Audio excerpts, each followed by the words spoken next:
Hola, somos Darwin Delgado, Lizeth Roa, Silvia Rodríguez y Luisa Flores. Les vamos a explicar sobre filamentos intermedios para completar nuestro tema de citoesqueleto.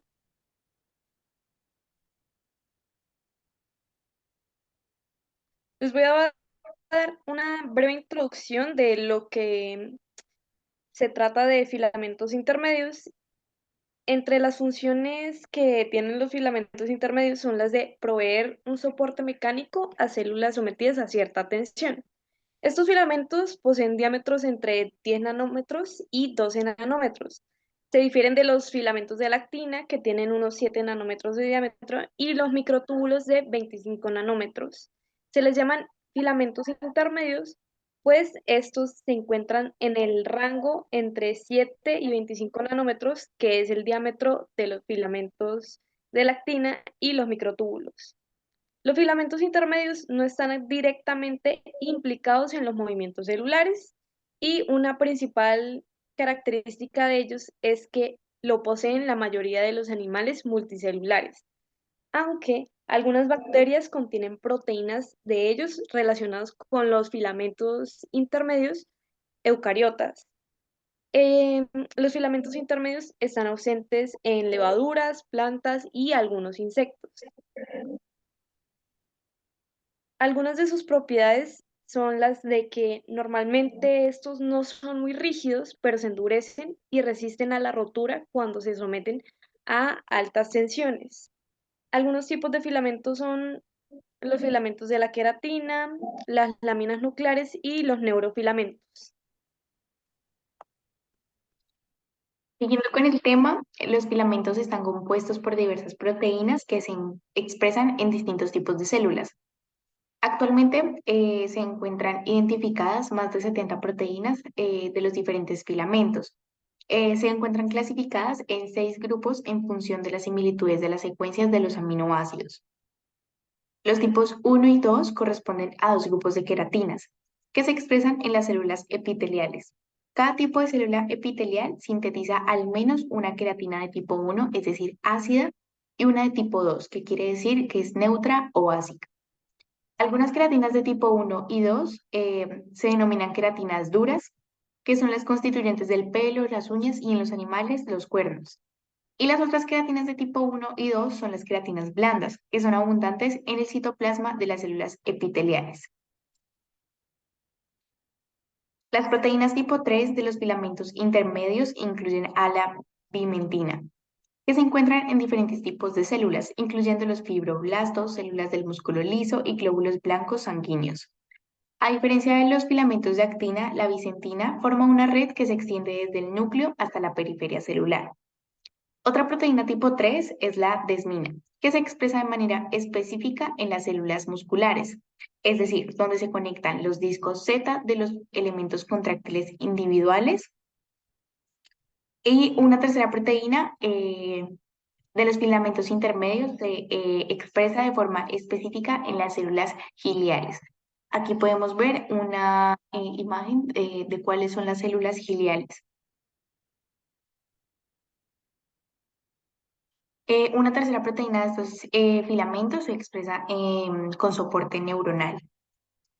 Y una proteína de tipo 4 son las proteínas neurofilamentos que las podemos identificar por sus siglas NF y también designarlas por sus nombres, es decir, light, medium, heavy, ya que se encuentran respectivamente en inglés.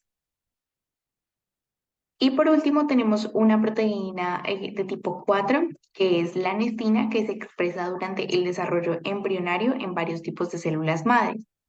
Las nestinas se diferencian de otros tipos de filamentos intermedios, ya que solo se polimerizan en sí si la célula está presente en otros filamentos intermedios. Y las proteínas de tipo 5 de los filamentos intermedios son las láminas nucleares que en vez de pertenecer al citoesqueleto, las láminas son componentes del núcleo, es decir, forman una malla ortogonal por debajo de la membrana nuclear.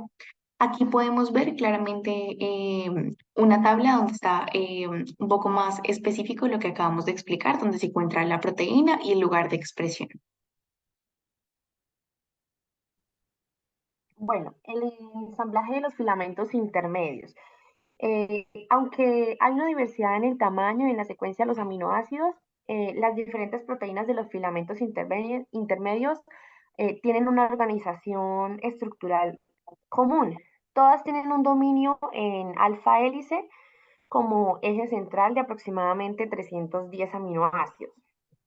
Este dominio, que es el central, está rodeado por dominios amino y carboxilo, o sea, a sus lados, que ellos varían entre sí, pero nos vamos a de pronto enfatizar en el alfa hélice, ya que juega un papel fundamental en el ensamblaje de los filamentos, mientras que los dominios, pues como son variables, ellos pueden determinar las funciones específicas de las diferentes proteínas. El primer paso en el ensamblaje lo podemos ver allí, es la formación de los dímeros en los cuales los dominios del eje central de dos cadenas polipeptídicas están enrollados uno alrededor del otro y forman como una espiral enrollada.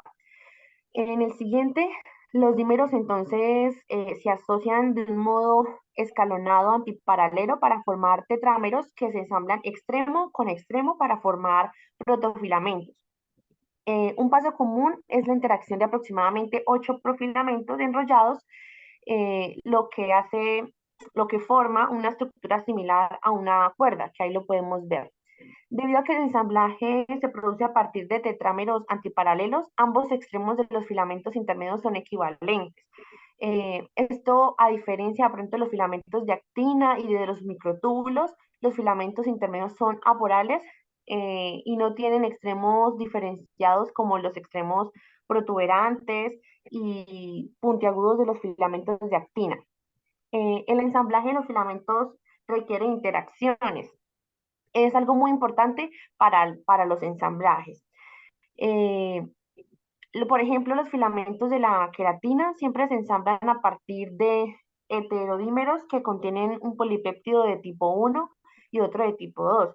Y aquí podemos ver representada esta primera característica que se ve, que es que el ensamblaje de los filamentos requiere interacciones entre tipos específicos de proteínas. El siguiente es que los filamentos intermedios forman una elaborada red en el citoplasma de la mayoría de las células. Esto quiere decir que además de que los filamentos se asocian con la membrana plasmática, también pueden asociarse con otros elementos del citoesqueleto. Por último, los filamentos de la queratina de las células epiteliales están fuertemente anclados a la membrana plasmática en dos áreas, que los podemos ver en la siguiente imagen, que son los desmosomas y los hemidesmosomas. Bueno, continuando con las funciones, pues desde hace mucho tiempo atrás se consideraba que los filamentos intermedios proporcionaban un soporte estructural a la célula, hasta que en 1991 se pudo tener pues una evidencia directa de cuál era la función que dichos filamentos tenían. Entonces, en algunas células en cultivo, pues se pudo observar que no fabricaban proteínas de filamentos intermedios, lo cual indicó a los investigadores que dichas proteínas no se requerían para el crecimiento de las células in vitro. Además, se le inyectó un anticuerpo contra la vimentina, el cual es una proteína de los filamentos intermedios, en células cultivadas, la cual se digregó, lo que quiere decir que se separó las redes de los filamentos intermedios sin afectar a la célula o al movimiento. Entonces, se cree que la función principal de los filamentos intermedios consiste en conferir resistencia al citoesqueleto de las células en los tejidos del organismo multicelulares, los cuales, pues, dichos filamentos están sujetos a una gran variedad de tensiones mecánicas que no afectan a las células en el ambiente aislado de una placa de cultivo. Como podemos observar en la imagen de al lado, la mano derecha, podemos observar la demostración experimental de la función de la queratina, en la cual pues un plasmídico se codificó con una queratina mutante, la cual interfirió en el ensamble normal de los filamentos de queratina, y este pues se microinyectó desde un pronúcleo de un huevo fecundado y luego del embrión microinyectado fue transferido a una madre alquiler, la cual pues era un ratón transgénico, la cual pues dicha madre le transfirió a todos sus descendientes dicho gen, pero solo uno tuvo la mayor parte del gen, el cual pues alteró al citoesqueleto de queratina de las células de la epidermis, y así dando lugar pues a la aparición de grandes ampollas en la piel debido pues a la lisis celular que hubo gracias a una tensión mecánica suave.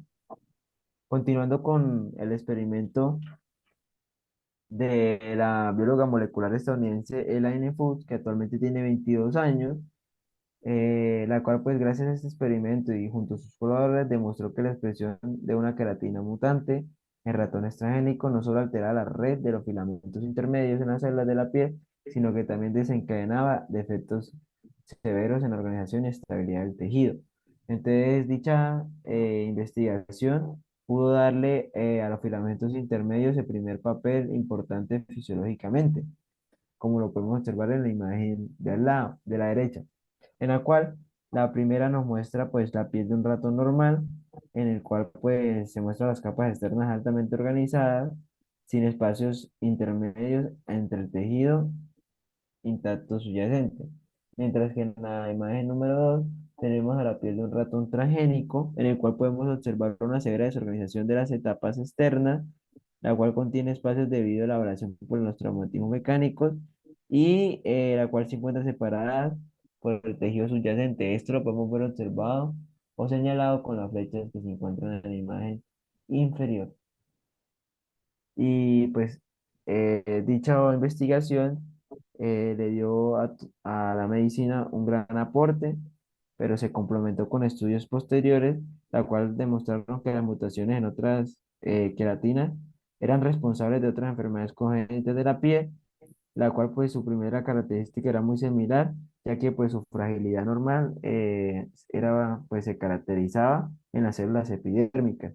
Y aquí concluimos nuestra exposición de filamentos intermedios. Espero que les haya gustado mucho y que hubieran aprendido demasiado. Muchas gracias.